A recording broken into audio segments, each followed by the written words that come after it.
Well, I think bass are a bit special, and fishing for them using light lure tackle has got to be the ultimate saltwater angling enjoyment for me. And these bass, they'll fight right to your feet. I'll get him in. And they can be found in some of Britain and Ireland's most incredible scenery. Well, these fish are smart. A £10 fish could have been living in the UK waters for 20 years. Those 20 years will be spent avoiding hooks, lures, nets. They're very smart fish. And we'll take a look in this short video where we're going to make it even harder by trying to replicate bait fish using plastic lures, casting from the shore with light line and light rods.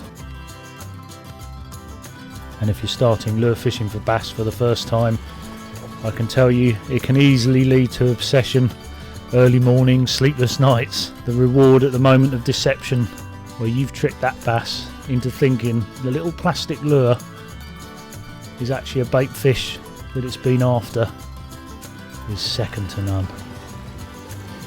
So in this short video we're going to take a look at the basics you need for lure fishing for bass.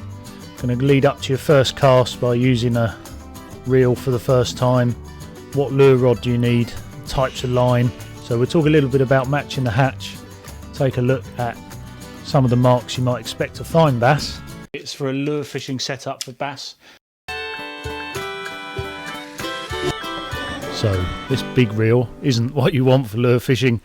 What you do want is something quite a bit smaller if you're going to do it with any finesse. This is a 2500 size fixed spool reel.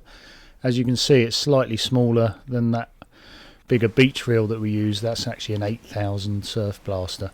I tend to like the smaller sized 2500, but a 3000, particularly in Shimano, 3000 or a 4000 matched with a lure rod is what you're after. I'm using braid here, but we'll come into the merits of using either braid or monofilament line in a minute. And what a lot of people don't use are these line clips. You just put your nail, all you need to do for this is put your nail underneath and then pull the line up, clips in there. I don't really want to go too deep into the reel side of this. All you really need to get fishing is a reel with a front drag. That's the drag on the front there, and then you adjust that so that if you do get a big fish and it starts to pull on the line, it's not going to snap the line so much. You're giving it a little bit of give. With all these things, the more you spend, you generally get a better reel. I quite like the Hagane gearing on these Shimanos, and it's pretty much a sealed reel, the one I use at the moment, which is this one here.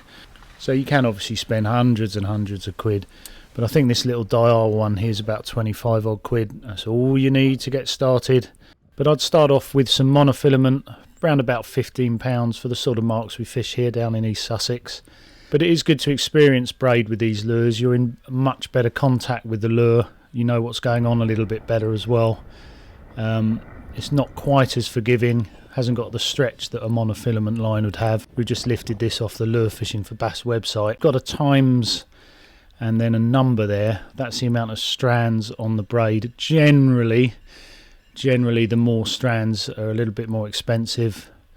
I've certainly got a better feel to it. But I'd say as a beginner, don't worry about that too much. But I tend to use a leader, which is a little bit of fluorocarbon, clearer, harder part of line, in between the braid, and then a lure clip, which we'll come on to in a second. Now, I always get a bit of stick when I do these silly drawings, but I just wanted to explain, if you haven't seen it before, you've basically got line coming off your rod, and that'll be the braid we looked at, and you're going to tie that braid to the fluorocarbon, which is in purple. So braid in brown, fluorocarbon in purple. On the end of this, on the end of the fluorocarbon, is a lure clip, so you can change lures reasonably quickly. Now I do make that about 4 foot, which is quite long. I've had advice from commercial anglers that really like a long fluorocarbon length, so I'll try and keep that as long as possible, about 4 foot. But 2 foot I've seen people use, and some people just do braid all the way through.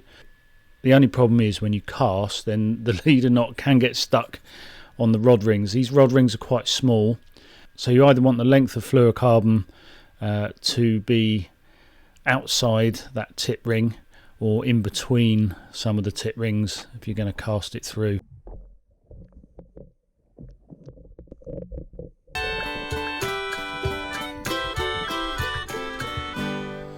we'll come on to the lures in a minute, but I wanted to talk a little bit about finding marks for bass.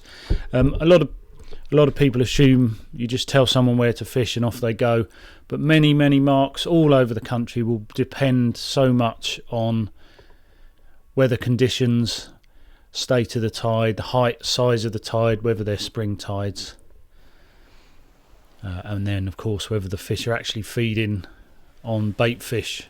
And actually here's a really good example of where conditions are just perfect. Really well oxygenated water on this little mark, and the bass have chased the whitebait all the way in, and it doesn't look like much, but the closer you look you'll see that there's mackerel here that are chasing the whitebait, but there's also mackerel jumping away from bass, and there are double figure bass here just chasing those mackerel as well.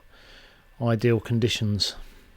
I've just highlighted a couple of reef marks that I know. The fish have chased mackerel in this instance right the way up into the corner here, so obviously the wind and tide is pushing everything into there, and the bass find little ambush points, so the fish have got nowhere to go with these higher reefs, shallower water either side. They just pluck them off. So in some circumstances you'll be trying to tempt a bass out of the reef and rocks, and in some it's just finding where they're feeding on the bait fish, and you can trick them into thinking your lure's one of the bait fish.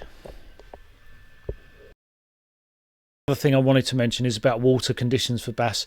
Yes, the water does have to be clearish, but you can still catch bass on lures in cloudy or murky conditions.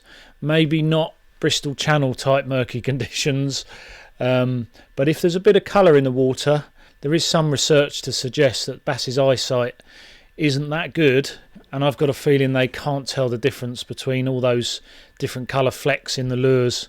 We spend all this money on these lures when really bass are more likely to see the outline lure shape and the profile, and they certainly can't tell the subtle differences with some of these lures that are more likely to catch anglers than fish. So we will come on to, in the second part of this series, looking at how we use the lures, where we fish them, which is a lot more important than those colour patterns, I think. So thanks very much for watching. If you do have any comments, as always, please just stick it down below. If there's something I've missed, if there's something you want more clarification on, I'll do my best to answer the questions. We can certainly have a chat about it underneath. It'd be good to know your thoughts. Are you getting ready for lure fishing for bass? Have you fished for them before? Do let us know underneath.